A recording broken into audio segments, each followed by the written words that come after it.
اندر کی بیماریاں جو دل کو خراب کرتی ہیں، دل کو گندہ کرتی ہیں، حسد، کبر، ریا، عجب وغیرہ ہیں، اگر یہ بیماریاں اندر رہ گئیں تو ممکن ہے یہ ہماری نیکیوں کو کھا جائیں۔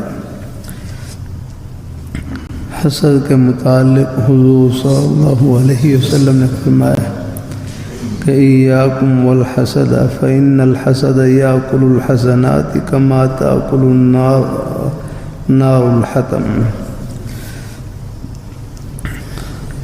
کہ حضور صلی اللہ علیہ وسلم کے اس مبارک ارشاد سے معلوم ہوتا ہے کہ نیکیاں تو کی ہیں لیکن حسد نے ان کو برباد کر دیا۔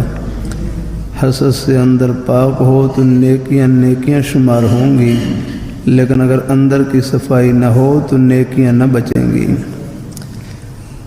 اللہ پاک کے نام کی برکت سے اور اللہ والوں کی صحبت میں مدت مدید تک رہنے سے آہستہ آہستہ طبیعت صاف ہو جاتی ہے۔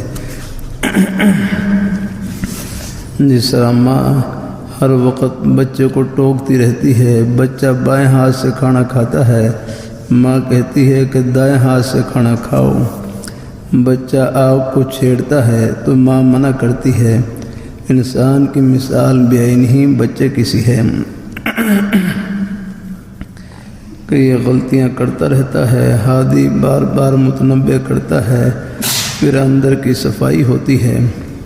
کچھ ہادی کے کہنے سے صفائی ہوتی ہے، کچھ عقیدت کے آنے کی برکت سے اندر کی صفائی ہوتی ہے، اس کے بغیر اندر کی صفائی نہیں ہوتی۔